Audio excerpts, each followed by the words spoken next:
everybody a few minutes to join.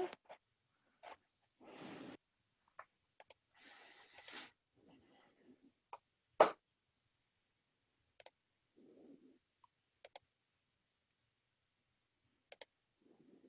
always forgot. I should have played some like elevator music to start. I always think of that at this moment.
All right, let's just jump in, and if we have people trickle in as I go through my intro part, that's great. So welcome everybody to our session dedicated to funding and finances for female entrepreneurs. It is the third of our 5-session virtual series focused on women in business. Thank you all for just taking the time out of your evening to join us for this panel. It's been a fun series to plan and organize, and I'm just happy to have everybody here. My name is Kirsten Hennigan. I am the Adult Services Manager at the West Fargo Public Library. I'll be kicking us off today and have just a few announcements to tell you a little bit more about our programming lineup, as well as some housekeeping items for today's panel. First, the Women in Business series is part of the West Fargo Public Library's One Book, One Community programming. We have a total of 4 targeted sessions that tackle components of your business, and then we had a panel of brewers and bakers to kick off this series. If you're looking to refine your business strategy or learn more about technology for your business or some HR best practices, you can find out our upcoming sessions on our Facebook page and website to get registered, and those that have already occurred, you can find them on our YouTube channel. For those that might be unfamiliar with the One Book, One Community program, it is a collaboration between the Fargo-Moorhead Metro Public and academic libraries in the community, as well as the historical societies. The group selects a book for the whole community to read, and then each partner plans and hosts different programs through the months of August through October. This year's book is The Lager Queen of Minnesota by J. Ryan Stradall, and he will be having a virtual author talk on September 24th, and you can check that out on the One Book, One Community Fargo-Moorhead West Fargo Facebook page. More from the West Fargo community is, in addition to this Women in Business series, we have partnered with Square One Kitchens, and many of the women-owned businesses that call it home have shared a series called the WFPL Midwest Kitchen. It's a virtual cooking class series. Some of those recipes are a chocolate stout and peanut butter bar, as well as a cheddar green chili sourdough beer bread. Basically, they sound awesome, so you should just check them out on our Facebook and YouTube channel, and you can bring those recipes into your kitchen too. My last announcement is to encourage you to take part in our Beanstack Challenge. Beanstack is our online reading log platform. You can log your reading and complete activities online, as well as on our mobile app. It's basically like the Fitbit of reading and learning. And we create new challenges all the time. Like we just had our summer reading program, and we'll also have a winter reading challenge. And this year we have one specific to One Book, One Community. And it's all activity based. So things like attending tonight's panel will count towards that challenge. As you complete activities, you'll be entered to win one of 10 copies of the One Book, One Community book read to have as your own. Last thing, just a little bit of housekeeping. We're so excited to have this series of sessions, and we have our panelists here today, and we'll talk for about 30 to 40 minutes and then have some time for additional Q&A. And if you have any questions, we've prepared some, but if you have some that are specific to you or your business, definitely add those to the Q&A section of the webinar today. As well as we're all treading in new technology territory. So if anything's not working how it should be, just send us a message in chat and I'll try to get it figured out so you can all participate. Lastly, we also really want your feedback for today's session. When you close out of the webinar, you should be directed to a short survey, and we'd love your thoughts so we continue to offer some great programs and keep improving. If not, you also receive that in your email with the webinar information. So definitely give us a shout and tell us what we're doing great or not so great. We'd like to learn. So without further ado, our wonderful panelists, we have Preston Braathen of Dakota Business Lending. After returning to his home state of North Dakota to attend college, Preston was introduced to the banking and lending industry and has never looked back. He has continually worked to increase his knowledge and build relationships to help others. With experience in banking, lending, customer service, and commercial lending, Preston joined the Dakota Business Lending team to take on challenges of business lending and assisting business owners with their financing needs. We also have Carla Valentine. Carla Valentine is the program manager of North Dakota Department of Commerce. She manages Innovate ND, a voucher and grant program available to entrepreneurs in North Dakota, and the LIFT program, a loan fund providing financing for commercialization of intellectual property. She also administers the Business Incentive Accountability Law for the state. Carla has been with the Department of Commerce for 6 years and previously held a position of accountability manager, where she developed and administered an internal evaluation process. She grew up in Bottineau, North Dakota, and graduated from Minnesota State University, Moorhead, with a dual degree in international business and German. To round out the three panelist lineup, we have Kodee Furst. Kodee Furst is the program manager at the NICE Center at NDSU, where she supports the organization's mission of entrepreneurship for all. Previously, she co-founded and served as the managing partner of Annie Capital, a fund that invested in the power of women entrepreneurs through funding, education, and community development.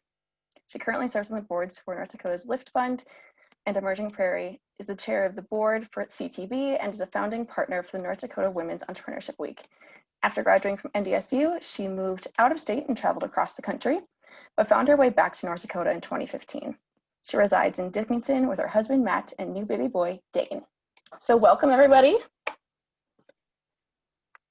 Hello. I think we'll, hello. I think what we'll do is have each of you just give a quick overview of each of your expertise and just talk a little bit more about the services that you provide at each of your organizations.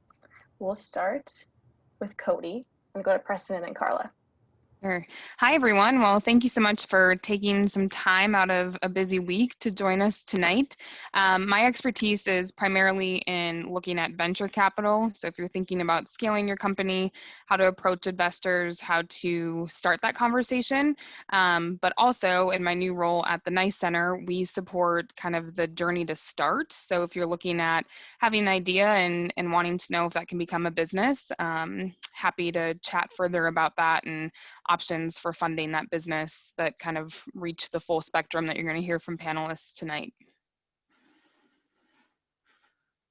Yeah, and I'm Preston Braathen with Dakota Business Lending. I don't like to use the word expertise because there's always something else I can learn about everything. So the stuff I deal with on a daily basis is dealing with a lot of processing of loans. I'm a commercial loan officer, so I deal with a lot of the front end stuff with meeting people and talking about their ideas that they have for businesses. Also going along with just the structuring of how businesses should look. So that's a lot of stuff I deal in on a daily basis. Also deal with a lot of new startup businesses and trying to get their feet off the ground with any type of fundings that we can try and connect them up with, utilizing all the resources across the state of North Dakota that are available to them. Thank you everyone for having me, and thank you Kirsten for putting this together. I'm Carla Valentine. I'm with the state of North Dakota. And so I will be talking more about grant funding and government funding, specifically from the state, the Innovate ND program, the LIFT program, any questions on those. Other programs that I personally do not manage, I'm happy to help answer any questions that I can. And I think of the most importantly, for those that are attending, this is a fabulous first start. And you'll hear me say probably more than once tonight that reaching out for information, reaching out to talk to other people is probably the best thing that you can do. So thank you for attending. Carla, did you want to talk through the components on that slide you sent over too? You bet. So the programs that I wanted to just make sure the folks that you're all aware are that are offered. So I'll start with Innovate ND. So this is usually your first stop. So if you have an idea, even if you don't have a business up and running yet, but you just have a really good idea, this program can help you, and it offers both coaching as well as funding sources. And so it's available to entrepreneurs. It's available to an existing business. So it could be a new idea, or it could be a new business process that you have.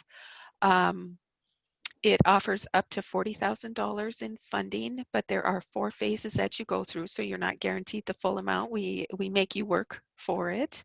And so it's an easy entry into starting your business and into funding options. So if you have any questions about Innovate ND, please reach out on those. We work with entrepreneur centers across the state, and there is one in the Fargo area. It's the NDSU Research and Technology Park. And so you would be working directly with the coach at NDSU Research and Technology Park. So it would be right there in your back door. The other program I wanted to mention is the LIFT Fund. So this supports technology advancement. We're looking for intellectual property commercialization with this program. This biennium, there was 15 million allotted from the legislators, and that has been fully expended this biennium. So we're hopeful we will receive additional funding next biennium. So I wanted to add it to the slide just to let everybody know to keep this in the back of your mind. The other ones that I put on here are the North Dakota Development Fund, which offers loan for gap funding. The thing to keep in mind with the Development Fund is it does require primary sector certification. So be sure and do that upfront and before you even reach out on that, because it'll be the first question that they ask. And that certification is offered through the state, it's offered through the Department of Commerce. And what it does is it ensures that your company will create new wealth for North Dakota. And so what that means is we would be looking to see if your company sells or has customers outside of the state of North Dakota. So then that sales revenue then brings new revenue into North Dakota. So that primary sector certification is very important. And in fact, a lot or a good portion of the state funding that is available does require that. So keep that in mind. I also wanted to mention the APUC grant that stands for Agricultural Product Utilization Committee. And that's actually administered through the Department of Ag. And so if you have an idea that will add value to an agricultural product, this is a grant. And so and they are open to new entrepreneurs, businesses fairly early in the process. And then lastly, I wanted to touch on the economic resiliency grant. So this is something that Commerce is offering as we speak. This is sort of a one-time response to the COVID pandemic. And so where the funding from this comes from is the federal legislation. Each state was granted federal dollars. And so the state legislators decided how those federal dollars would be dispersed in North Dakota. And part of that, so 66 million, I believe, was granted to Commerce. And so Commerce is offering this grant out to businesses, and The point of it is to reduce the spread of COVID and to increase consumer confidence. And so we're trying to get customers back in stores. We're trying to get customers back in our businesses and get our economy rolling again. So any questions on that? The portal to apply for that is open until 5 p.m. tomorrow, and then it closes. And we've received let's see, I think we've received over 87 million in requests for that so far. So once this portal closes, we'll see how that all goes. And then from there, if there's a second round, we would certainly let everybody know. And if you're not already, please, like on Facebook, the Department of Commerce, or on Instagram or Twitter, or your favorite social media, and all of those announcements would be sent out through there. So that's what I had to talk about, Kirsten. That's awesome. I was going to make you talk about primary sector certification just in case nobody else got it, but you jumped right on it. Yeah. So that's okay. All right, so I'll stop sharing and we'll just jump into our discussion questions. We'll see if other people come up with some questions as well.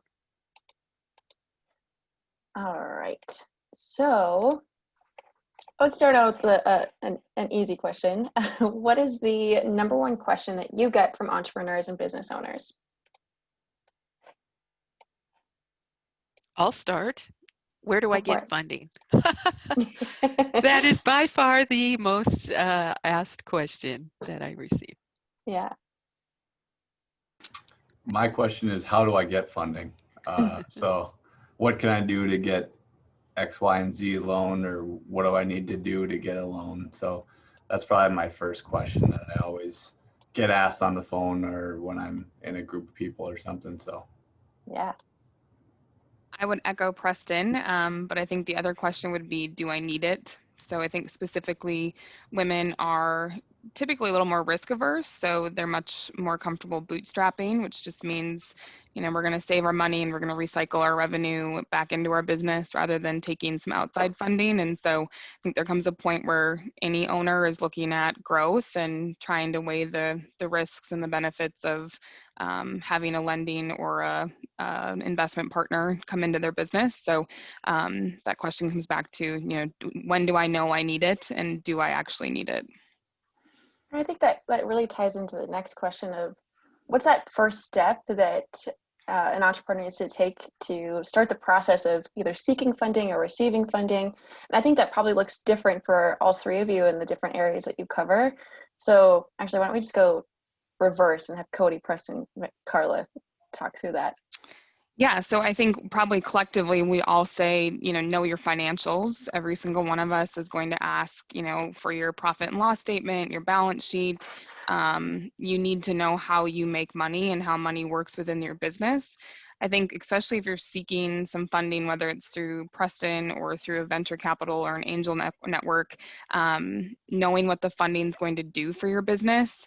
If someone's going to write you a check, they want to know that that's connected to some specific growth. And so really being very comfortable with your own numbers and knowing that there's going to be a lot of questions and having that discussion. So, if you're a little bit further along in your journey and you have a CFO, it's completely appropriate to bring them into the conversation as well. But if not, make sure that, you are really briefed well on the ins and outs of the mechanics of your own fund, your own financials, because typically that's kind of the first signal that shows that you know what you're doing, and we can trust you with whatever money we're going to put in to be able to use that the way we need to. yeah, I would definitely second all the notions that Kodee just said there. A lot of things that I look at are going to be more what their plan's going to be. Maybe they have a business plan, maybe they don't, but they have to be able to explain to me what the money is going to do in that plan, because the plan is just the organization and the operation of their business. The money is the amplifier in that, because whatever they're going to use that money for, it has to amplify that business plan somehow for us to be able to be intrigued to want to invest into it. So that's one of the biggest things that I have to have people understand, is that they can't just have a goal to get money, because that's not your goal. Your goal is to have a sustainable business, and this money that we're going to give you is to amplify that business that you have already have running. So I agree with both Preston and Kodee. From the grant perspective, what I would say is understand the grant. And understand the rules and requirements of it, specifically if there are also reporting requirements, and reach out prior to spending anything. A lot of times in some of our grants, it's a reimbursement of funds that you spend. And so if you spend those too soon, you will not be reimbursed for them. And so understand all the rules and requirements from the grant perspective. Um, that would be my advice on that. And then follow the rules. That's the important part. Follow the rules. Let's jump into the next one. What are the pros and cons of using a private lender or SBA funding? I guess I can start this one since I deal with SBA on a daily basis. So um, by private lender, I'm guessing, do you mean like a bank or something like that? Or Yeah, exactly. Some of the biggest things you should know is that there are standards that every bank and or private lender will have to follow, but you can get around those by making a good relationship. That's one of the things that a lot of people don't really understand, because when they start a phone call or a conversation with me, sometimes they ask me more about probably more black and white things when really they should be dealing in the gray area. Because if they're on the edge of like maybe not being able to get funding when they need it, having that relationship with someone is going to be what you're going to lean back on. So a lot of the times when people are just trying to show me numbers and stuff and it's working out well, that's fantastic. But if that trust isn't there, then I'm always going to kind of question things as I'm going about it. So you really want to define those relationships that you're going to have with those lenders, because in times like these, I can almost guarantee you, if you talk to any business owners in the past 5 months, if they had a better relationship with their lenders than someone else did, they were able to get help a lot faster than somebody else. So those are the things that a lot of people don't think of when they're looking for funding at any certain point in time. So that's one thing I would always recommend doing, is gaining relationship with some type of lender that you would ever deal with.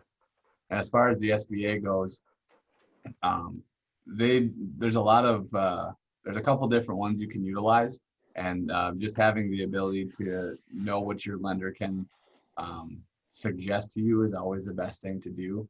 We deal with the 504 loan, which is a lot of real estate and long-term fixed asset purchases. So those type of things we kind of have down to a science, and we wouldn't tell someone to do it if we didn't think it was the right thing for them. So that's where your trust in your lender always comes in. Yeah, I think the one thing I would add to that is, what happens if you don't have a lender or you don't know a lender? How do you start that relationship? Talk to other entrepreneurs, and so get their recommendations. Your lender should be very similar to your accountant or your lawyer. It should be the people that you can call and be really honest with whenever stuff isn't going the way it's supposed to, or when it's going better than it should be. And so if you don't feel like you have that network, I think, attending things like this and knowing, obviously all of our organizations are invested in female founder success, or we wouldn't be participating in something like this. So, network, pay attention to who's presenting at certain things targeted towards women, but definitely use other founders as your referral. That will give you a good gut check on, how do they work with startup businesses versus existing businesses. There's some banks that don't have the capability to work with a business that doesn't have 5 years of traction already. So in order for you to just save your own time, which is your most precious asset when you're in the middle of running your own company, use your referral network as strongly as you can. It's also, I think, helpful to just follow your gut, right? If you go into the first meeting and it just doesn't feel good, go shop another lender. There's nothing wrong with making sure that relationship is something you feel really confident in from day one. And so as far as the private versus the SBA funding, I think you guys have covered that. What I would say about the SBA is use them as a resource. So there's the Small Business Development Centers and there's the Women's Business Center. They both offer business coaching.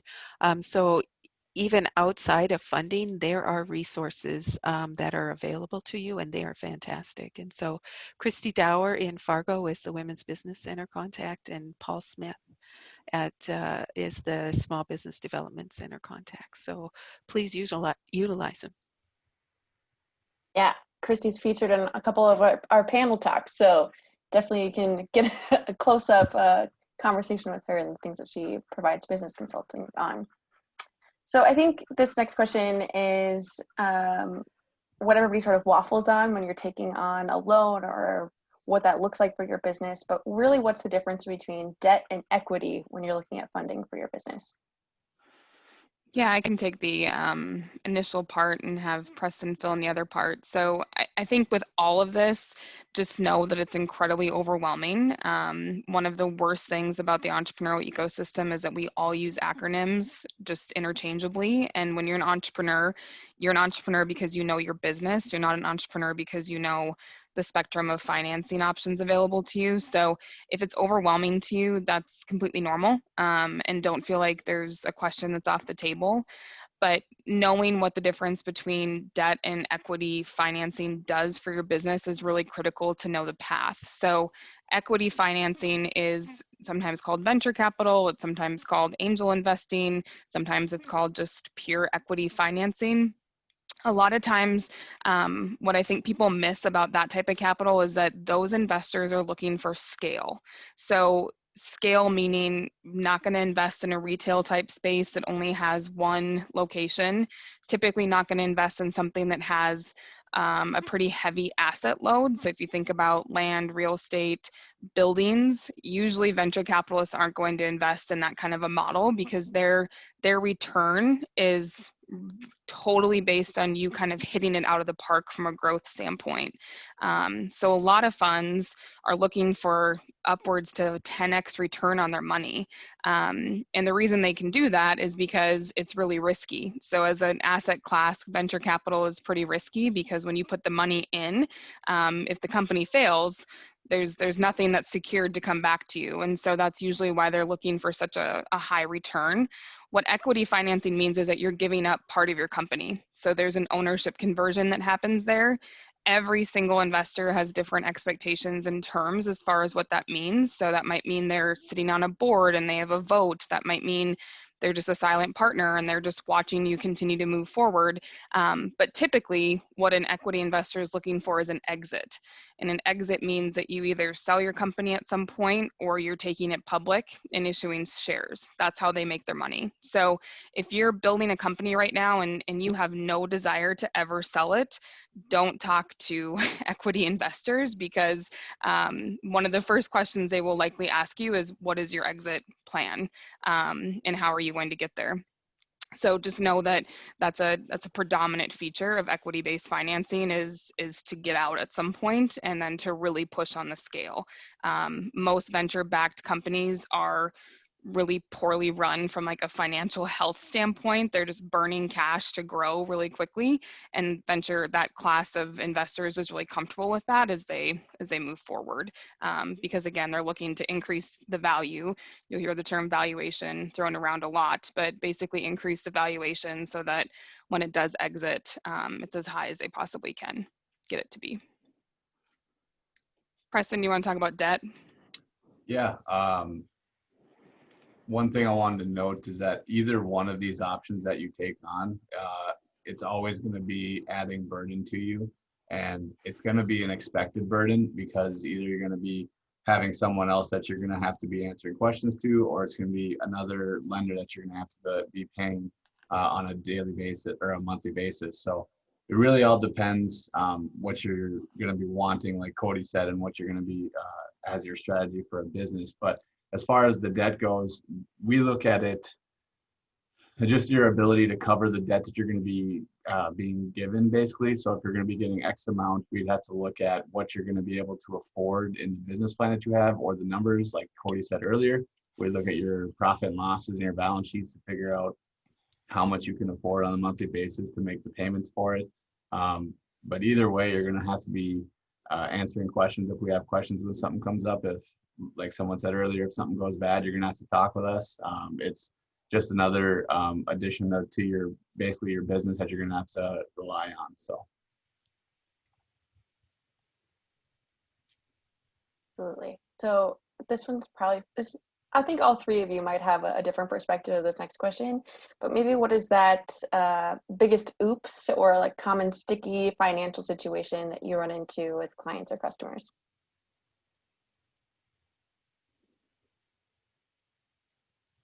So this is Carla. Again, coming from a grant perspective, it's not understanding the grant or understanding the rules of the grant. And so a lot of times we run into where there's issues with reimbursement or issues with offering the grant due to timing, due to whatever it may be. And that is difficult for all of us involved. So if there's a good project and we all want to help, we have to live by rules, and we have to live by reporting. So again, understand, talk to those that you need to talk to us. We're happy to help answer any of those questions before you get involved. Yeah, I would definitely second that. Financial literacy is a thing that we see as a little bit of a struggle around this area. Don't know why it happens to be that, but I think a lot of people around this panel right here are actually doing great things to try and increase that. I know we hold a lot of sessions that are geared towards trying to get people to understand and women business owners to understand their financials, to know what it actually looks like. Because there's a lot of phone calls that I get where somebody asks for X amount of dollars and I say, well, I have this loan program that only goes up to this, so I can't do that. I can do this. And they're like, well, give me that then. And it's like, well, you should know what number you're asking for initially. You shouldn't be able to waver back and forth. So knowing what all you're going to be asking for and what you can basically afford, like I just talked about, is one big thing that a lot of people don't seem to fully grasp onto, but it's understandable because it's a ever moving flow. So. Yeah, and I would say, in my previous life was when I was looking at it from an investment standpoint, not so much my current life, but then I would say, and we even saw this sometimes on lift board committees calls, is just knowing how your business makes money. That sounds so simple, but when you're pitching that to someone, and I think remembering that, whether it's an investor or it's a government entity or it's a Preston, that might be their first interaction with your business. And so you are an expert in your business, but you have to treat it like a novice as you're trying to explain it to someone else. And so making sure that it's really clear, what your unit pricing is, how much does it cost to produce whatever it is that you're selling, and what's your margin on that, and how does that money work in and out of your business, I think is really critical. The other thing I would say is just, understanding that there's going to be questions. And so many times I think the oops that we saw, especially when I was investing, was questions are a good sign. Like that should be a really good signal if someone's asking questions, because they want to learn more and they want to understand, your business better. But often that sometimes can feel, I think sometimes like it's maybe undermining, or you're not sure what the situation is. And so founders can get really defensive when questions get asked. And I think recognizing that whoever you're talking to is just trying to learn more, because they typically have to go explain it to someone else in order to get the buy-in to actually deploy the capital. And so take questions as a really good signal, not a bad one. I think I can get into that same mindset where I think if somebody's asking me questions, oh, you're challenging with the information that I brought up, but it's, oh, you're actually just curious, and it's a compliment. Yes. Keeping that in your mind. This one's probably for you, Kodee. What is crowdfunding, and should I consider it for my business venture? Yeah, so crowdfunding, I think, is one of the best tools to test your idea. So when you think about starting your company, especially if it's something that's kind of like a blue sky idea, so it's not a storefront, it's not this physical product, and you're just trying to figure out consumer confidence, crowdfunding is a really good chance to get initial reactions and fans to kind of develop your minimal viable product, or your MVP. So there's a couple different platforms that probably people are familiar with. Kickstarter is number one, probably the most prominent, but specific for women, there's a platform called I Fund Women, and that's a crowdfunding campaign that is female coaches that help you set up your campaign, help you kind of go through that process. I think what crowdfunding does is that it's non-diluted money. So when you think about, again, if you're going to Preston, the cost of that money is the interest rate. If you're going to an investor, the cost of that money is the equity you're giving up. The nice thing about some of Carla's stuff is that it's a grant, so you're not giving up any money, right? The more non-diluted funding you can find as a founder, the better. And crowdfunding has some pretty good terms about that. So you can be really creative about what you incentivize.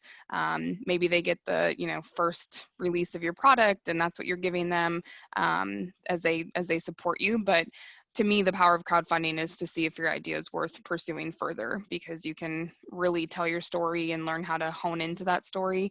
And most of those platforms have coaches to help you set up your campaign. We've talked about this next question a little bit, but I think especially for any entrepreneur that they're looking to get their business off the ground, or they're looking for investors or lenders, where do you meet those people? How do you find them? Where do they live? How do you just knock on people's doors? How do you get that introduction to get really in that door? It's really taking the time to find out all the things that are going on in your community. Now we're kind of in a weird time to tell people to do that, but it's either a weird time or an easy time, because there's plenty of these type of events going on where you can hear someone speak or see someone attend something and send them an email or a message and just say, hey, I saw you here and just had a couple questions. And that's really how a lot of things start. People think there's this magic formula to meeting people and getting all these contacts and stuff, but really it's just going to things, saying hi to someone, finding a connection, and just really going from there. I will echo it. That there's something to be said about getting out of your office and getting away from your computer and going out and talking to people. And again, as Preston said, it's a little more difficult right now. But going to and talking to people, even if it's just to ask them questions about what you're doing to get their feedback on it, I think you meet people and they help you meet other people. Or reach out, talk to people. We're all here. We're all willing to help. There's plenty of resources around.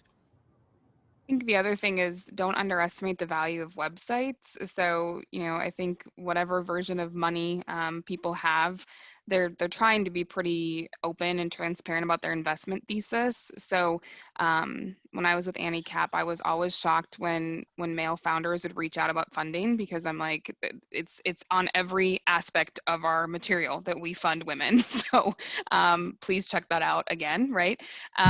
So I think, doing your research on like, who do they fund? What are the programs they offer?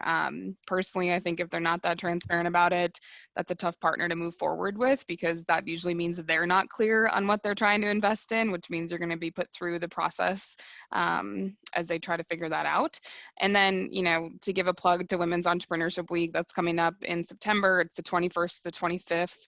It's certainly going to look a little bit different because of COVID, but that's a really great way to grow your founder network. And like I said, if you're thinking about referrals, founders are often the best people to ask that for. So you can check out all the information and schedule at shestartsweek.com. I can put that in the chat, but I would show up where founders are showing up, because they can help you from a peer standpoint and just source referrals. Also, to Codee's point, that utilizing websites is great only because it'll save you time. Going to a lot of events takes up a little bit of time, and if you're looking to start a business, sometimes you don't have that ability.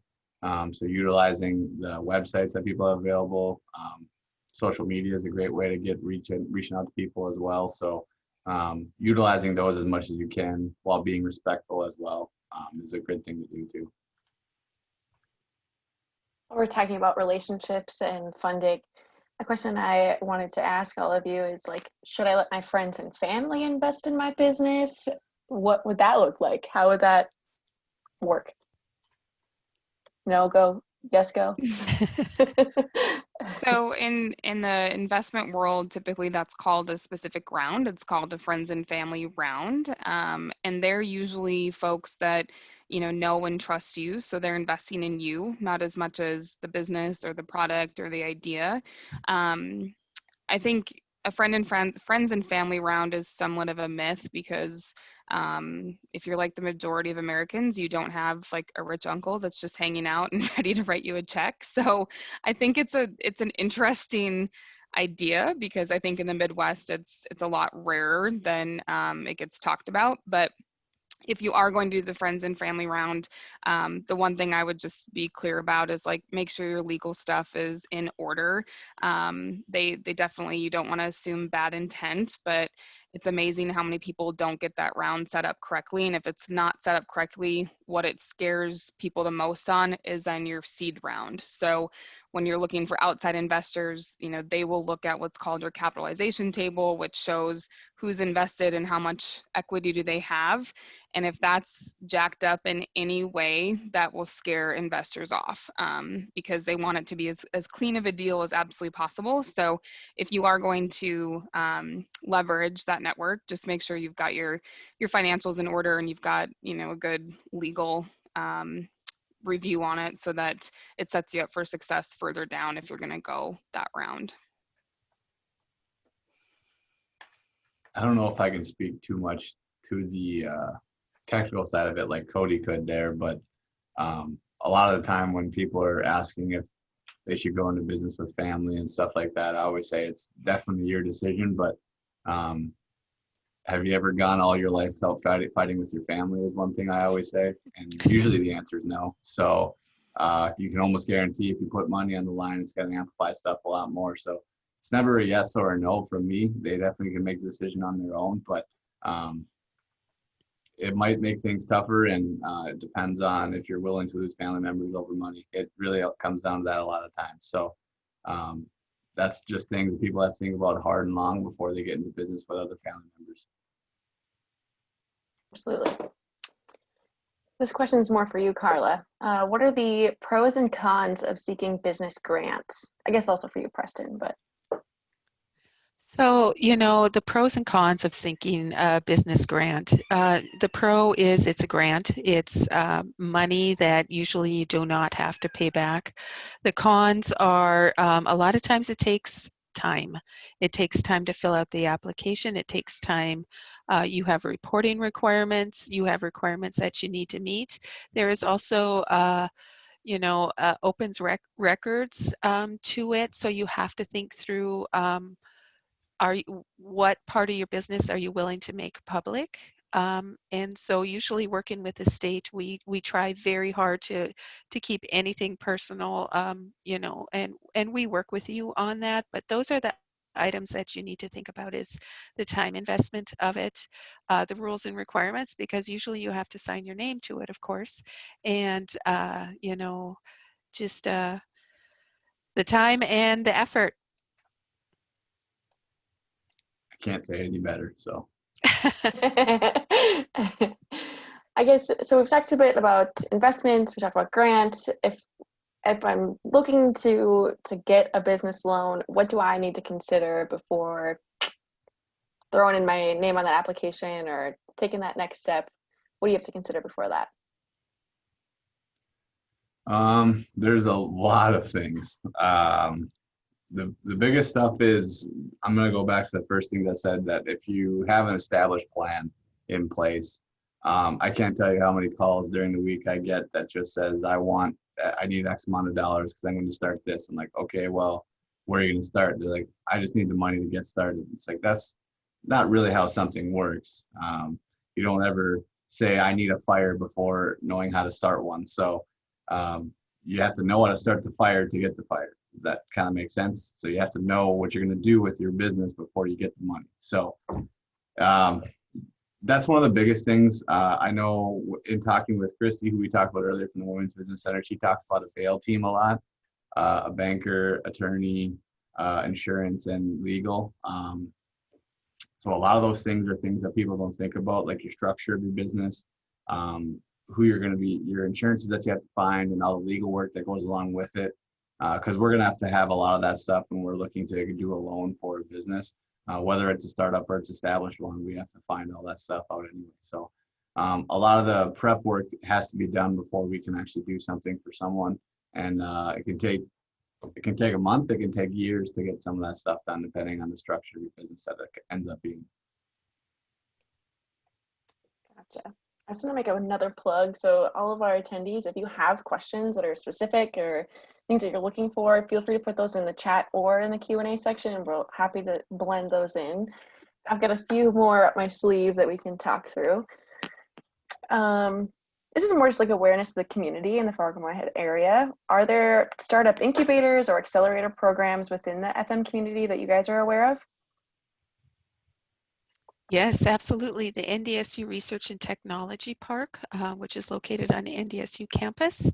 And so they are also very tied in with the Department of Commerce. As I said, they work with the Innovate ND program, very tied in with the community, tied in with the students, with the university.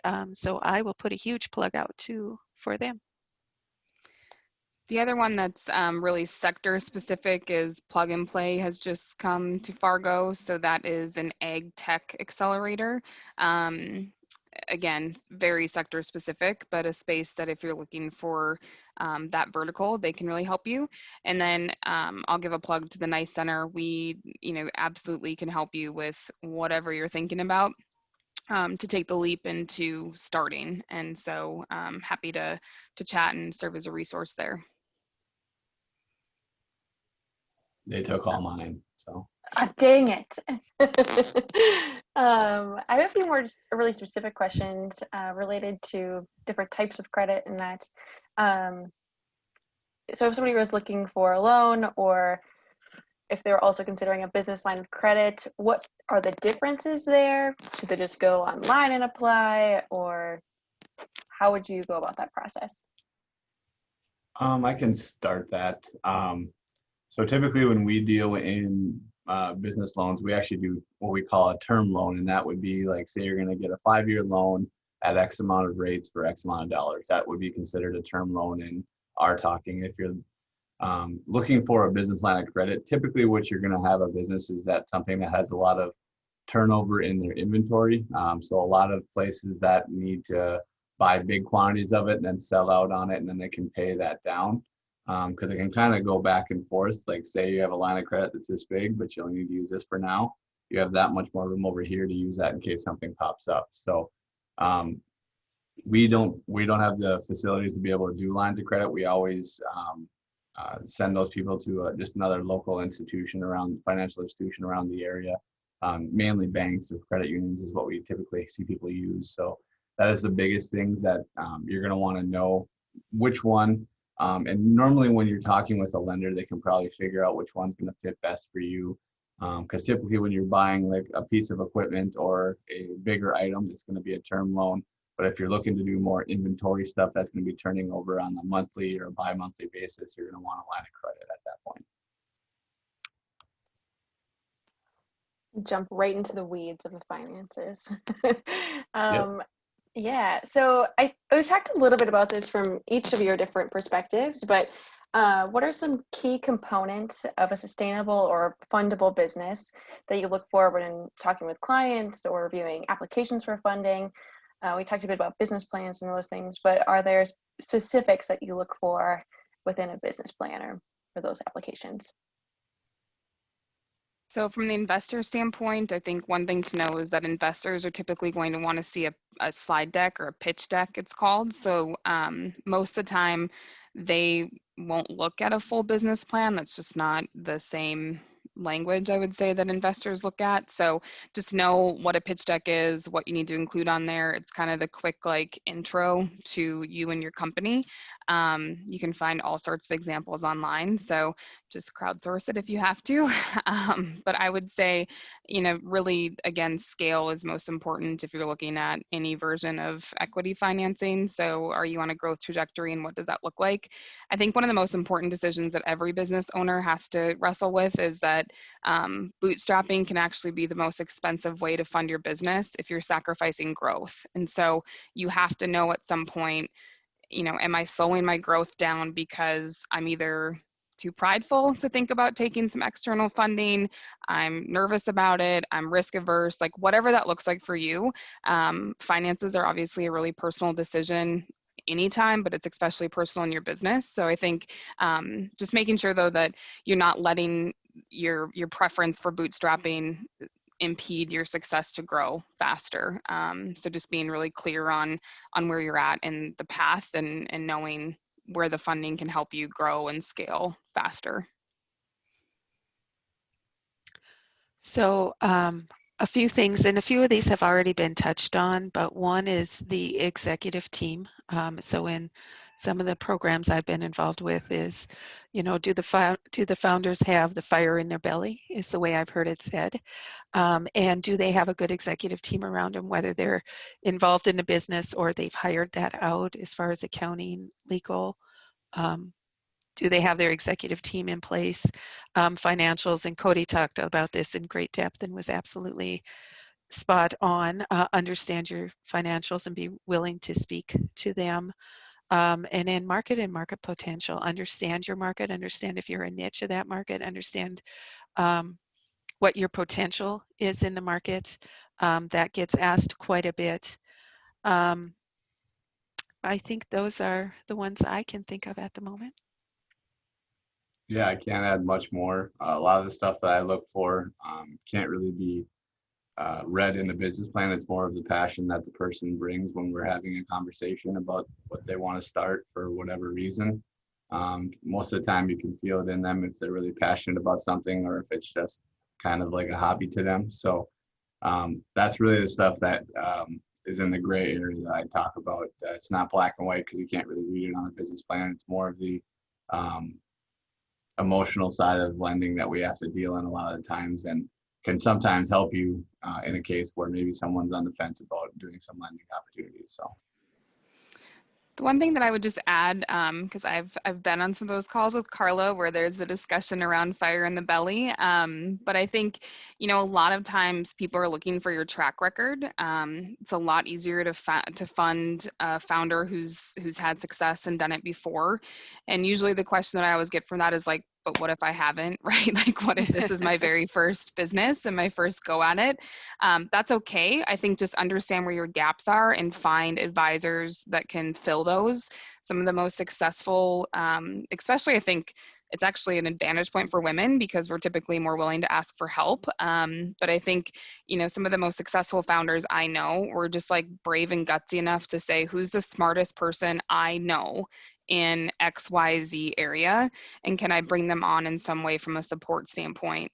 People want to cheer for and help entrepreneurs. It is the #1 source of innovation in our economy, and it's the #1 source of like the origin story where people get excited about it. And so just know that if you don't have that track record, if you're leaving corporate and taking the first jump, there's ways to tie that story together, but there's also really easy ways to fill your gaps. And most, if not all, entrepreneurs have advisors in their back pocket. They may not talk about it openly, but they do. So it is okay to leverage expertise outside of your own. It's not your job to know everything. It's your job to know the people who do, right? So just make sure that you feel comfortable stacking your advisor board where you can. I love that because I think it's hard to kind of jump into both feet first into starting your own thing and being like, okay, I have no idea what I'm doing. And you kind of look around and you're like, okay, who can help me? And you start to ask those questions and think about who you have in your corner too. So I love that. I think we'll end, if nobody else has any other questions, we'll end with this question. Are there books or resources that you'd recommend to female founders and entrepreneurs? And resources could mean a variety of things. It could be something you read, it could be a podcast, it could be whatever. So a couple, and this comes from the Innovate ND world, the Startup Owner's Manual by Jeff Blank and Bob Dorff. So that's one. It gives a lot of startup. And the other one is The Lean Startup by Eric Ries. So those are a couple of really good. If you're just starting, I think those might be a couple of good ideas. Yeah, I would add, there's a ton of literature within specific to startup, but there's also a really good book called Zilch, and it's about what for-profits can learn from nonprofits. And I think when you're starting your company, you have to sometimes operate like you're a nonprofit. And so there's some really good ideas and takeaways in that book specifically. I think the other place that you can follow people is Twitter has a ton of resources, especially people who are pretty prolific on investment, I think are willing to share thoughts and what they do. So follow people that you admire just to get their thought leadership. LinkedIn, I think, is the same place. Specifically for women, there's a couple different funds. One is called All Raise. That is an organization focused on getting more women into investment. There's another founder called Arlen Hamilton, who's just got like a really interesting story. She was homeless when she raised her first fund, and now she's released a book called It's About Damn Time, and she's sassy and really solid. So I would say check her out too. She's just got some good perspective on funding underrepresented founders. And me personally, I'm going to take this time for a plug since everyone else got a little bit of a time for a plug. Dakota Business Lending has a podcast that talks with other local small business owners around the North Dakota area called the Activate You podcast. We kind of hit a snag with COVID because we couldn't travel, and or businesses didn't really want to talk about business at that time because they were in business. So, but we do have quite a extensive library of about 25 different small businesses around the area that you can listen to their stories, their struggles, and their successes to get ideas for what you guys can do to get your businesses off the ground or make pivots in your business as well. So that's going to be my one plug for today. That's a good one. A good one. Thank you for sharing.